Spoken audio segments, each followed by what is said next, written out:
Hello, students. Good afternoon to all. In the last class, we discussed some important aspects regarding the surface chemistry chapter. In that one, electrophoresis. In the last class, we discussed what is mean by electrophoresis. Electrophoresis or cataphoresis is nothing but the movement of colloidal particles in colloidal solution either towards anode or cathode under the influence of an electric field is called as electrophoresis. By taking arsenious sulfide sol, we already discussed the electrophoresis experiments. By knowing that experiments, we concluded that the arsenious sulfide sol has negatively charged because it is moving towards anode, so it having negatively charged. So in this class, we will discuss or we study the next part of the coagulation. Okay, coagulation means, what is mean by coagulation? The phenomenon by which the colloidal particles settled or precipitated, that process we can call as coagulation or flocculation. Okay, means the phenomenon of settling of particles or precipitating of colloidal particles, that called as coagulation. There are some methods are there for coagulation of colloids. They are adding another colloid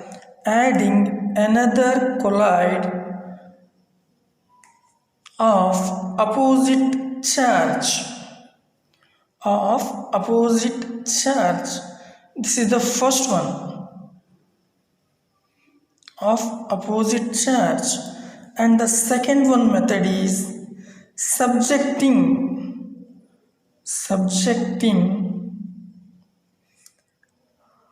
it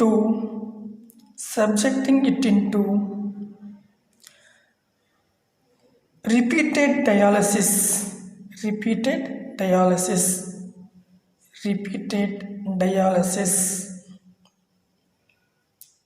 And third one is adding an electrolyte.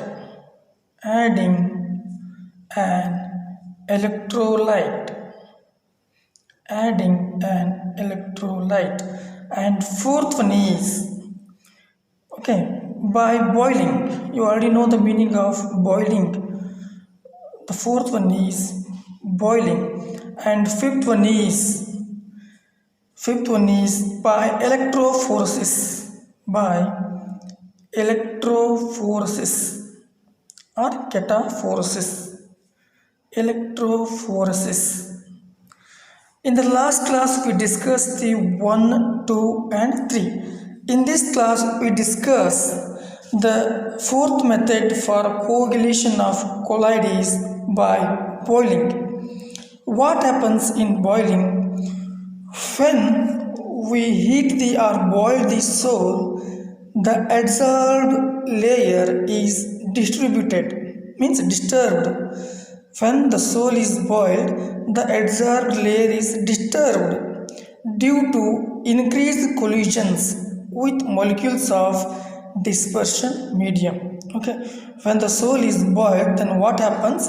The adsorbed layer is disturbed due to the increased collisions. You already know the meaning of collisions with molecules of dispersion medium. This reduces the charge on the particles. And what happens? And this leads to the coagulation or setting of the colloidal particles. This is the fourth one, by boiling. And the fifth one is by electrophoresis. in you already know the meaning of electrophoresis. In electrophoresis, what happens? The colloidal particles move towards oppositively charged electrodes, get discharged. Okay, in the colloidal particles move towards oppositively charged electrode when they get discharged and they precipitated or settled. These are the fourth one is by boiling and fifth one is by electrophoresis. In boiling, what happens? The adsorbed layer is disturbed due to the increased collisions with molecules of dispersion medium. Okay, and then that results is this reduces the charge on the particles of colloidal particles. Okay, and this leads to the setting or coagulating. And the fifth one is by electrophoresis. Electrophoresis you already know. Okay, and next one is, what are the factors responsible for stability of lyophilic colloids? Okay, what are the factors? And the next, if they asked, what are the factors responsible for stability of lyophilic colloids? Okay, if they asked for your exam, you have to write there are two factors responsible for the stability of lyophilic colloids. Okay, there are two factors. There are two factors responsible for stability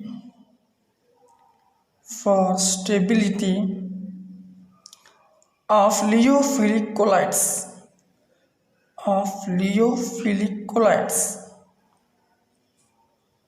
What are those?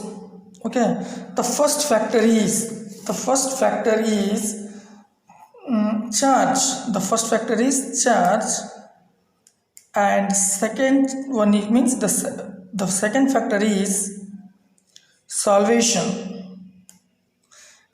These are the two factors responsible for the stability of lyophilic colloids. The first one is charge and second one is solvation. These are coagulated. How they are coagulated? These are coagulated by the following methods. These are coagulated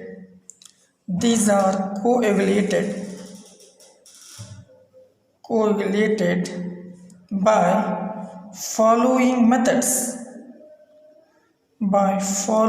methods. What are those methods? The first one is by adding electrolyte.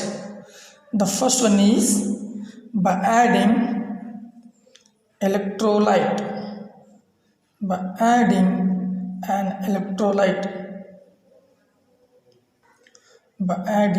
electrolyte. And the second one is by adding suitable solvent.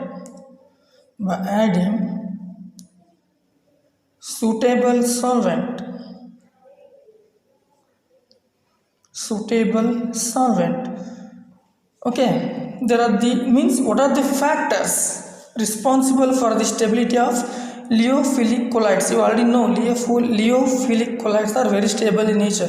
What are the factors responsible for the stability of lyophilic colloids? Means the first factor is charge and the second factor is solvation. Then these are coagulated. Okay, how they are coagulated? By adding an electrolyte. You already know, we discussed in this one. Adding another column means in the methods of the coagulation we already discussed. Okay, how they are coagulated? The first one is by adding an electrolyte and second one is by adding suitable solvent. Okay, by two methods they are coagulated. Okay, next the concept is, what are protective colloids?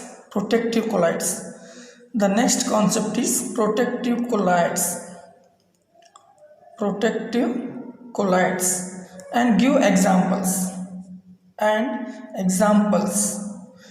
If they ask for your exam point of view, what are protective colloids and give an example means, You already know leophilic souls are more stable in nature. Okay, leophilic souls are more stable in nature. Addition of little leophilic souls into leophobic souls. Okay, you also know that leophobic souls are not unstable in nature. Okay, then what happens? Addition of little leophilic souls into leophobic souls makes leophobic souls are more stable. Means the addition of small amount of leophilic souls into the leophobic souls makes the leophobic souls are more stable. That process we can call it as protection of the leophobic colloid. Okay, protective colloids means what? The addition of small amount of leophilic souls into leophobic souls makes that leophobic souls are stable. That process we can call it as protection of the leophobic colloid. Okay, that process we can call it as the protection of leophobic colloids. The added leophilic soul is protective colloid. The added leophilic soul is called as protective colloid. Example for this one is if a small amount of if a small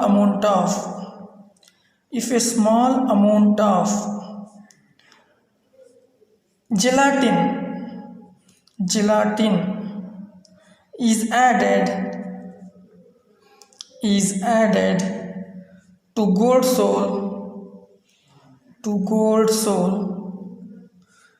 Okay, it is not precipitated. It is not precipitated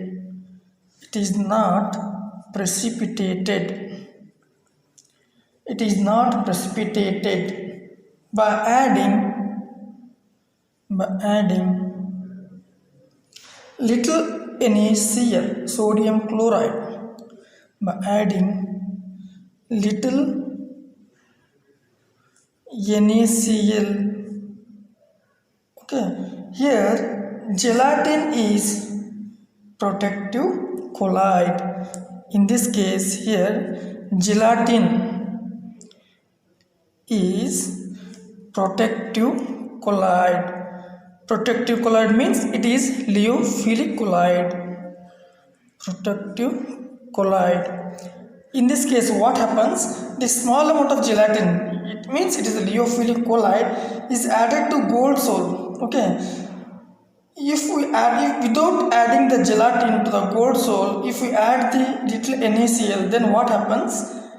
Then it is not stable. So because of this reason, if we add the small amount of gelatin to the gold soul, it is not precipitated easily because it will get stable by adding leophilic soul, that is gelatin. This is the example for the protective colloids. And the next one is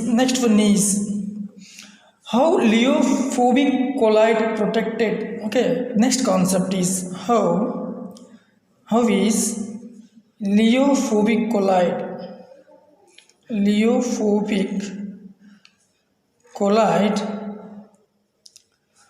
protected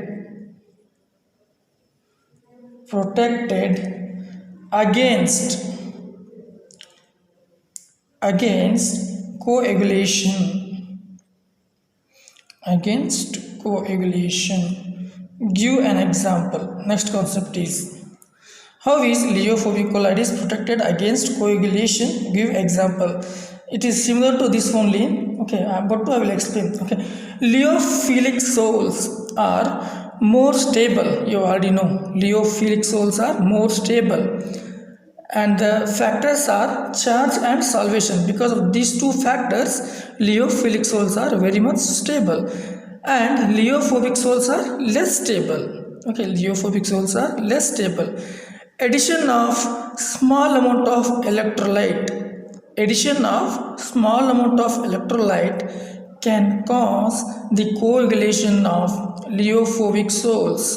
Okay, addition of small amount of electrolyte can cause the coagulation of means by addition of small amount of electrolyte can cause the coagulation of leophobic soil.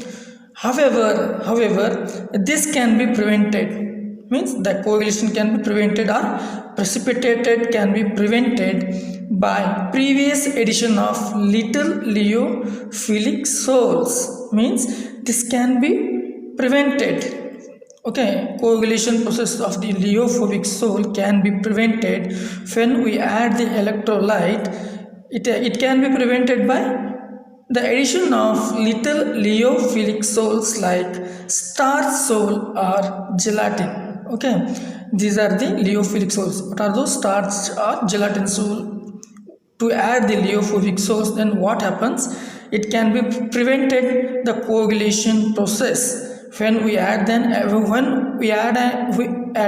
electrolyte. So a leophobic soil becomes more stable. So a leophobic soil becomes more stable by the addition of little leophilic soils to it. So that concept is what they asked, how is leophobic colloids protected against coagulation? Give an example, they asked.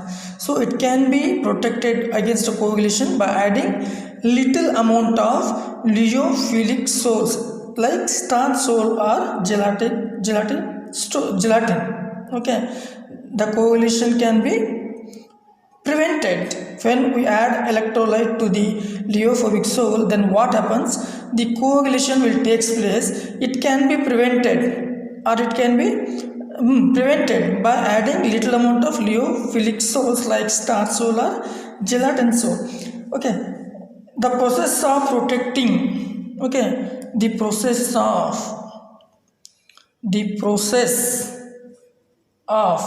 protecting the process of protecting the leophobic soul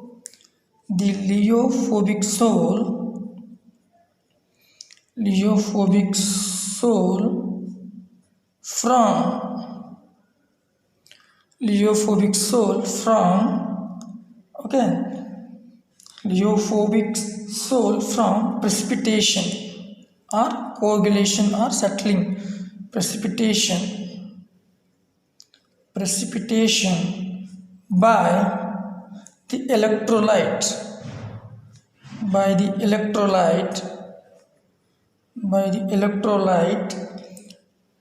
okay, due to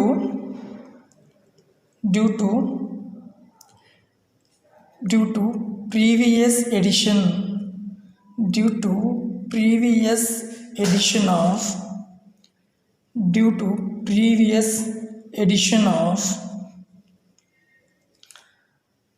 little leophilic soil like starch soil or gelatin.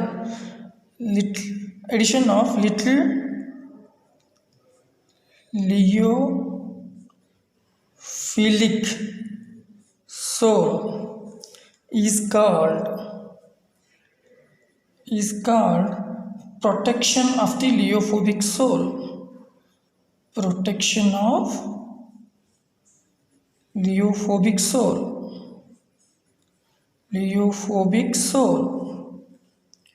Okay, what they asked, how is leophobic colloid is protected against coagulation? The process of protection the leophobic soil from precipitation by adding an electrolyte due to the previous addition of the little leophilic soil, because the leophilic soils are very stable in nature, is called protection of leophobic soil. Example for this one is if a small amount of gelatin is added to gold soil,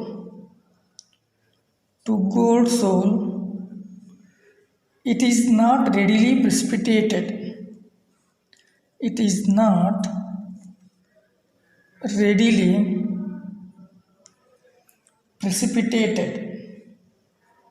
Or settled, precipitated by adding by adding little NaCl, sodium chloride. In this case, what happens?